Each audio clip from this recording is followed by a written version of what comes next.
if Sean Hannity does not have what sounds to most people like a rational idea for gun control, perhaps Ben Shapiro has a more rational idea. After all, he is the intellectual wunderkid of the right. Perhaps he has a more rational proposal to end gun violence. That's nonsense. That's simply nonsense. Okay, those are guns in common use. The AR-15 is the most commonly owned rifle in the United States. A semi-automatic rifle is just a rifle that fires one bullet every time you pull the trigger. There are 100 million of those in circulation in the United States. There is no magic gun that is only used by mass shooters. Well, pause it. Hold on for 1 second. Now, people are saying ban assault weapons, and it is true.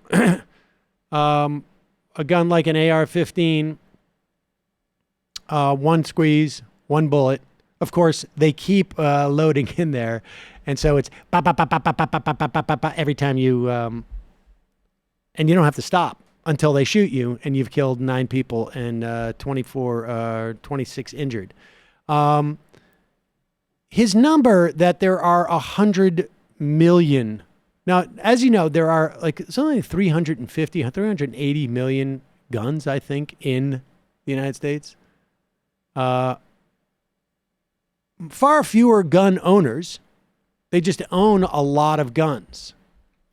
But according to a 2015 report by the National Shooting Sports Foundation,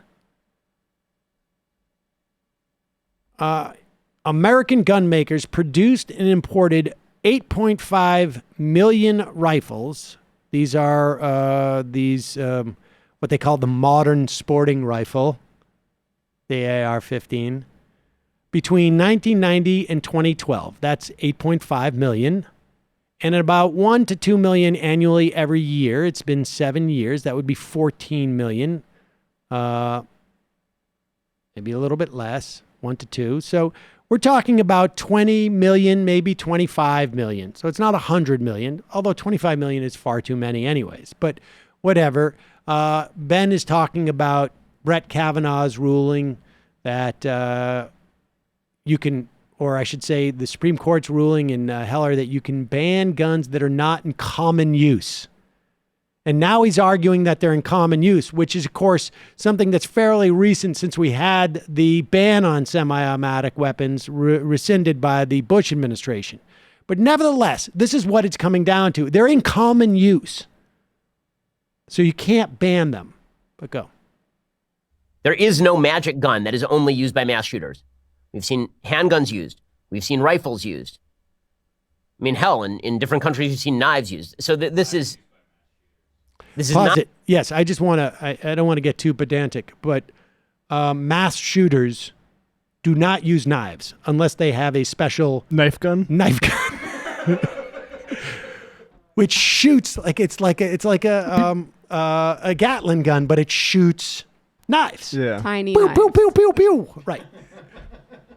And that is, the only advantage to that from a potential victim's perspective is how hard it is to reload. Yeah. Yeah. But the butcher lobby really loves those things. The butcher lobby loves us. Not to suggest that there aren't gun regulations that would be appropriate. I just suggested one, the gun violence restraining orders. But we're not going to settle on those. Instead, we're going to have a dumb political fight over something that's not going to get done because it's not actually going to prevent the problem.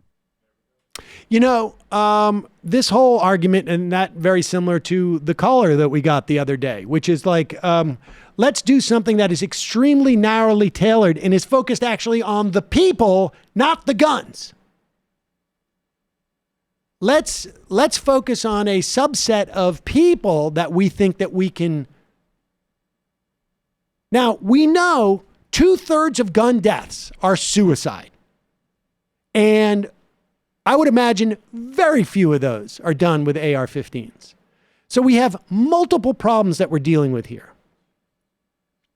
It is a shame that we don't spend more time on the suicides because there is no doubt, if you look at the data, and there is enormous amounts of data and research into the circumstances in which people attempt to kill themselves, how many attempts after the first attempt most people commit, and the efficacy of trying to commit suicide with a gun, which is like 95%.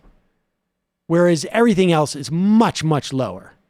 And far more often than not, after the first attempt at suicide by some other means besides a gun, people don't attempt to commit suicide again. So we know that you could ban you could eliminate tens of thousands, maybe two tens of thousands. Let's just be general. Let's cut down 2/3 of those. Like the other 10,000 who commit suicide with a 95% efficacy rate will find some other means, even though the rates aren't even remotely close. But you're talking about 20,000 people a year whose lives you could save by either banning guns outright or creating some mechanism that makes the bar to getting a gun so much more difficult